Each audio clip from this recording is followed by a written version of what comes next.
Dr. Amelia Ruiz had always measured her life by frequencies.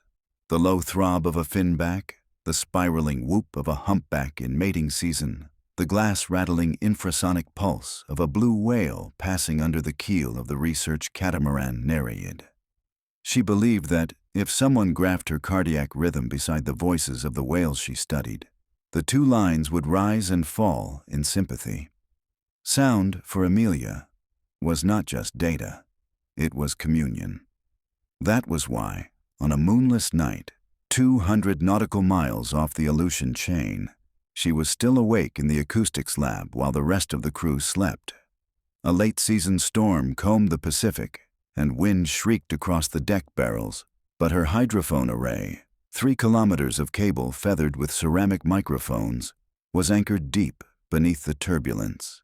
For hours the monitors had shown nothing unusual, only the usual medley of whistles and pops. Then, at 02:11, her speakers crackled with a pattern that jarred her upright. 4 sharp clicks, pause, 3 long groans, pause, 4 more short, ... SOS. Amelia froze, headset balanced on one ear. Whales produced patterns that felt eerily human sometimes, but dots and dashes were too precise. Configurations repeated at fixed intervals, unmistakable as the staccato of a metronome. For the next 20 minutes, the broadcast continued. Bursts of short and long clicks that sketched a language no cetacean had devised. She recorded everything, then replayed the file at quarter speed, letting the waveforms sprawl like city skylines across her screen. Even slowed, the Morse remained crisp. Last season, she'd audited a communications course to keep her mind limber during lockdown. Her muscle memory took over. Left hand marking down dots and dashes, right hand cross-referencing the Morse alphabet she kept taped beside her keyboard. Letters piled into words. Operation Charybdis active west. Cell compromised, proceed phase 2, 046-2200 Zulu, verify under ice. She sat back, heart thudding. Charybdis, as in the Greek sea monster that swallowed sailors whole. Under ice had to mean Arctic pack ice. It read like a military dispatch, the sort you'd see redacted in congressional hearings. She double-checked for hoaxes. Rogue radio bleed from a submarine, garbled signals bouncing off the ionosphere. But the acoustic profile was unmistakably biological. Each click had the canyon-sized resonance of a baleen throat. Whales were sending her Black Ops memos. Amelia copied the raw file to 3 solid-state drives and slipped one into the seamed pocket of her wetsuit, an old habit from fieldwork in politically unstable countries. She was booting her analysis software when Gabriel Wren, the Nereid sonar technician, shuffled in wearing flannel pajama pants and a coffee mug tattooed with squid. Couldn't sleep, he mumbled. Then he noticed her expression. Bad? I don't know yet, Amelia said. She unplugged her headset and played the last minute aloud. SOS repeated, followed by new text. Target information breach, likely locate source, terminate. Gabriel's cup hovered mid-air. That's Morse. In a whale song. Exactly. He stared at the scrolling spectrogram. This is insane. Or classified. The ship's satellite link was spotty in heavy weather, but she managed to send a compressed sample to her mentor, Professor Mei Nakamura, at Scripps, with the subject line, urgent. She'd barely hit send when the signal died. Outside, thunder rolled. A rogue wave slapped the hull hard enough to tilt the deck. Amelia stuffed the remaining drives into a Pelican case, sealed it watertight, and tried to slow her breathing. She reminded herself she was a scientist, not a spy. Yet every instinct screamed that something had torn its way into her world, and soon it would rip her out by the roots. The storm cleared by dawn, and with it came visitors. A matte gray helicopter without markings hovered over the Nereid's helipad. 2 men and 1 woman descended on cable harnesses. They wore black immersion suits, sidearms belted cross-chest, and tinted goggles that made their faces insectile. No clearance check, no hails over VHF. They moved like professionals accustomed to walking through doors, not knocking. Captain Lundgren met them at the rail, hands raised in protest. The leader, a broad, clean-shaven man with a comms bud tucked in his ear, presented a sheet of laminated plastic. Emilia saw the gold crest of the Department of Defense, but the lettering beneath it was too small to read. Whatever authority it claimed, Lundgren's shoulders sagged. He gestured them toward the lab. Emilia retreated into the cold storage locker, heart thudding against the stainless steel walls. Through a crack, she watched the team fan out, rifles unslung but muzzled down. Respectful, not solicitous. The woman in the group rattled off orders. Seize all acoustic storage media from 0100 to present. Pull network logs. Lundgren cleared his throat. You need to speak to Dr. Ruiz first. After, the leader said. Metal drawers clanged as Gabriel, still in pajama pants, was yanked bodily from his stool and shoved to his knees. A black case identical to hers was pried from a cabinet and slotted into a padded pack. Cold air prickled Emilia's scalp. Her hand brushed the SSD in her wetsuit pocket. She had time, seconds. The walk-in freezer opened to the aft deck via a service hatch used for hauling krill samples. Unlatched, it would creak loud enough to echo through the lab. But a bigger distraction erupted. Captain Lundgren arguing about maritime law. Voices escalated. She slipped through the hatch and into overcast daylight. Spray lashed her face as she clambered down the maintenance ladder. The helicopter's downdraft churned the surface into white scars. Emilia edged along the gunnel until she reached the dive platform, where an aluminum RIB was moored. Behind her, boots hammered. She untied the painter line and shoved off just as a hand seized the rail. The broad-shouldered leader glared down. Wind whipped his collar. Dr. Ruiz, you have data belonging to the United States. Return to the vessel. She fired the RIB's outboard. It coughed once, sputtered, then roared awake. This data belongs to the ocean, she shouted, and gunned the throttle. The inflatable leapt over the wake. A rifle barked. A bullet punched Spray 2 meters astern. A second shot never came. The leader could not risk puncturing the outboard's fuel bladder or, worse, the scientist he needed alive. Emilia raced north, where a chain of automated sea ice observatories dotted the migratory corridor. The nearest, Station Delta 4, was 60 kilometers away, a 5-hour run if seas stayed mild. She set the GPS, then yanked open her Pelican case. Inside, the drive sat snug beside a sat phone. She powered it on. No signal. Gabriel had once joked that Alaska's Bering Sea was where reception went to die. Emilia swore and wrapped the lanyard around her wrist. Thunderheads crawled along the horizon like bruises. The ribs slammed into troughs, each impact jolting her spine. Still, she kept the bow pointed dead north. By late afternoon, the sea rose in great, slate-colored hills. Station Delta 4 appeared as a steel spider on stilts, its solar panels gleaming. She threaded between ice floes until her bow kissed the ladder rung. Gloved hands helped her aboard. Dr. Panya Chavan and her grad assistant, Vic Patel. Their eyes widened at the bullet nicks in the RIB's pontoon. Inside the main lab, Emilia spilled everything: the Morse code, the helicopter, the gunfire. Panya, an oceanographer who'd survived 2 coups in her home country, listened grimly. You need redundancy, she said. If they smash the drives, the information must still exist. Vic transferred the files to Delta 4's server array, mirrored them to a cloud node, then encrypted it behind a passphrase only Emilia knew. The Latin name of the humpback whale, Megaptera novaeangliae. Uplink speed was glacial, but packets streamed out through the station's low-bandwidth iridium antenna. Each percent uploaded felt like a lifeline. At 23%, the antenna lights blinked red. Connection lost. The backup diesel generator coughed into silence. Vic checked the diagnostics. Power's cut at the source. Panya peered through a porthole. A vessel loomed, lights dark. Not the Nereid. This hull sat lower, painted navy blue. Engines muted, it nudged the platform like a cat testing prey. Grappling hooks soared, metal clanged.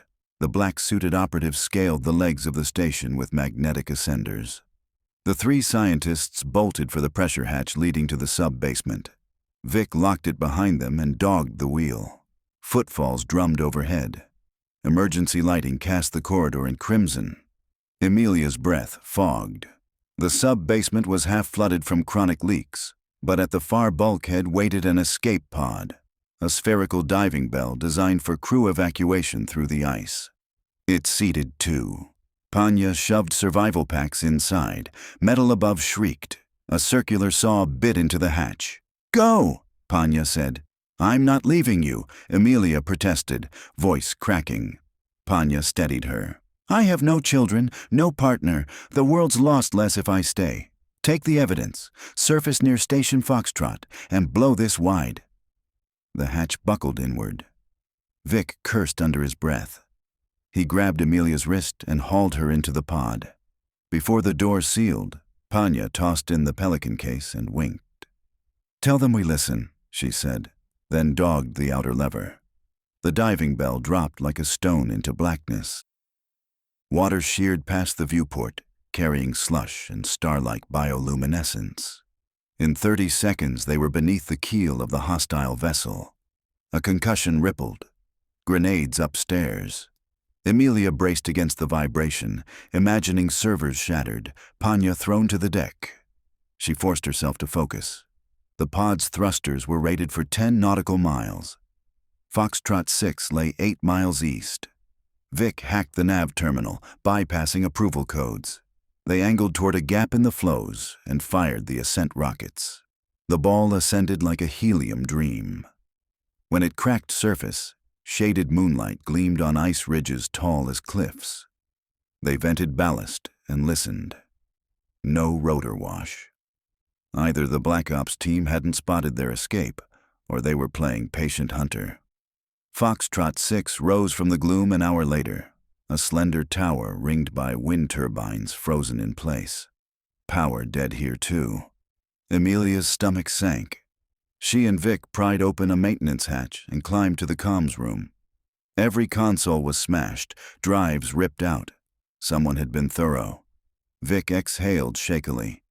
They hit this place first, scrubbed it clean. Emilia inspected the ruins. Bent rack doors, wires dangling like entrails. But on the floor lay a battered DSL modem, light still flickering. She crouched, intuition churning. Why leave a single line operational, unless... The modem transmitted, speakers hissed. A voice crackled, low, almost subvocal. "Dr. Ruiz, it's pointless to run." She yanked the Ethernet jack. Silence. Vic's face drained of color. "They're using the infrastructure to monitor channels. We go analog," Emilia said. Outside, snow began to fall. She scavenged a portable VHF transceiver and, while Vic jury-rigged a car battery for power, she tuned through static until she found frequency 16, the universal distress channel. The Black Ops group might monitor it, but so did every fishing boat and Coast Guard cutter. She keyed the mic. "Mayday, mayday, mayday. This is civilian pod Echo 9 escaping hostile armed force. Coordinates 57 degrees north, 168 west. We possess critical information on unlawful clandestine operation. Request immediate assistance." Static answered, then a faint, incredulous drawl. "Echo 9, this is FV Northern Light. Say again, armed force?" Relief flooded her limbs. She repeated. The fisherman cursed and promised to relay to the Coast Guard. Emilia signed off and slumped against the wall. But seconds later, another signal piggybacked the frequency. A synthetic male voice. "Dr. Ruiz, power down your radio. Surrender the data. Further communication risks collateral casualties." She switched off the set. Foxtrot 6 creaked in the wind, ice shifting against its pillars. Vic studied her. "They'll track that call. I know.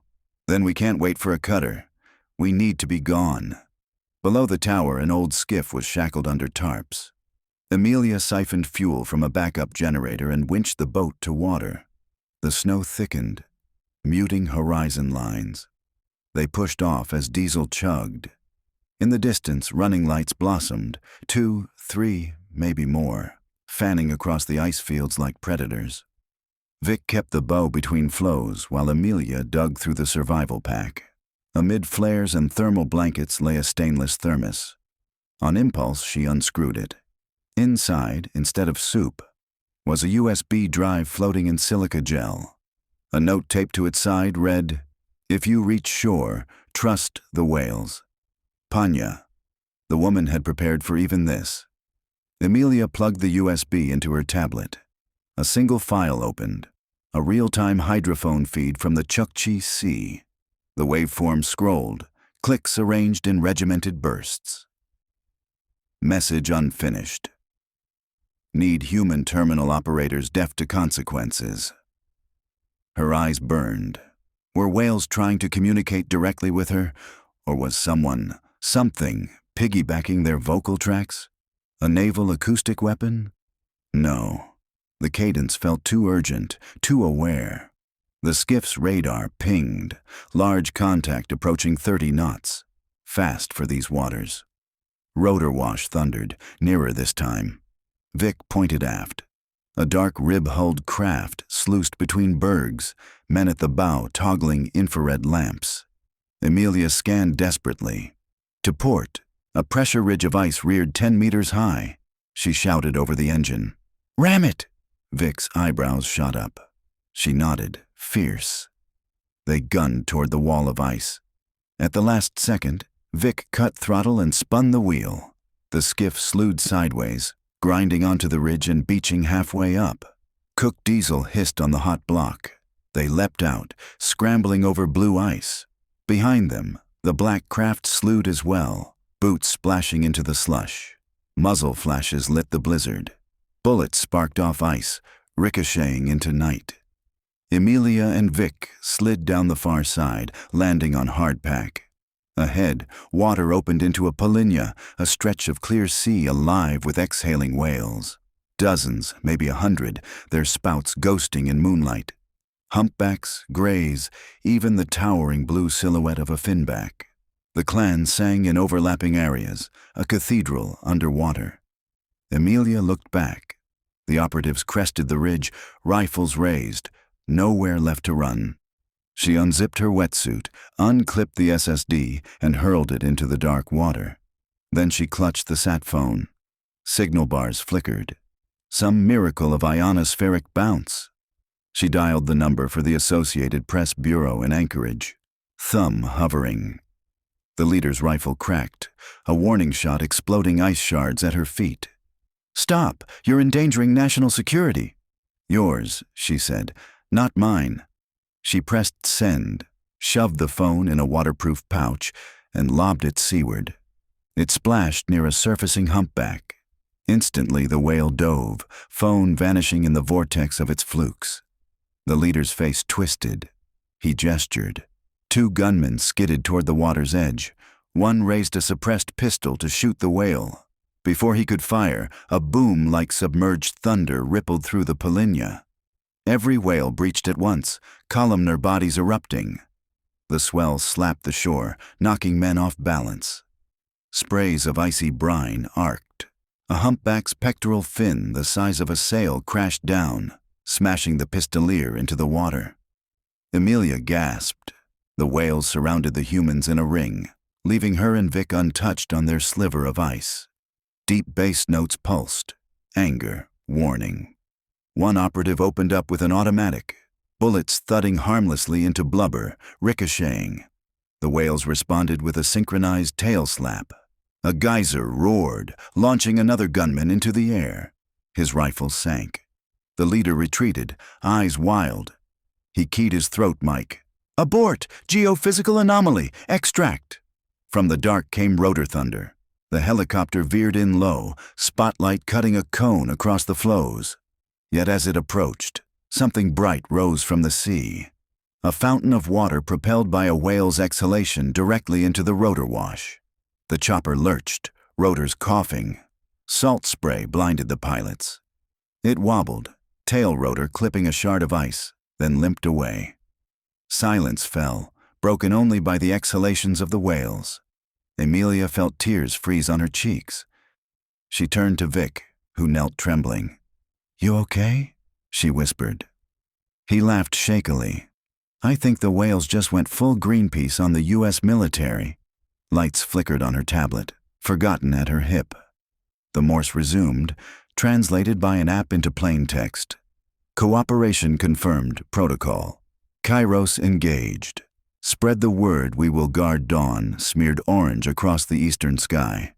Coast Guard cutters arrived by midday, guided by the Northern Lights transmission. They found 2 scientists perched on an ice ridge amid a phalanx of whales that refused to leave until the first rescue basket descended. In the weeks that followed, Amelia's encrypted files were decrypted publicly by a coalition of journalists. Operation Charybdis, it turned out, was a deep-sea mining initiative masked as a climate experiment, slated to detonate seismic charges beneath a fragile migration corridor. The Morse messages had been acoustic telemetry from prototype drones that hijacked whale larynges to cloak transmissions, a trick scientists had never conceived. But somewhere along the line, the whales altered the code, embedding warnings inside man-made instructions. Proof of intelligence impossible to ignore. During the Senate hearings, Dr. Amelia Ruiz testified, voice steady as the songs she loved. She told them about clicks that spelled SOS and leviathans that shielded her with their own bodies. She ended with a single line that became headline copy worldwide. "The ocean is speaking in every language we have, and many we do not. Tonight it used Morse. Tomorrow it may use something older. The question is not whether we can hear it. It's whether we choose to listen." Outside the Capitol, demonstrators carried placards decorated with stylized sonar pings. Somewhere far below the Atlantic, whales sang. Their voices traveled thousands of miles through saltwater corridors, dotting and dashing in rhythms Amelia could now feel in her own heartbeat, an unending promise that knowledge, once released, could not be hunted back into silence.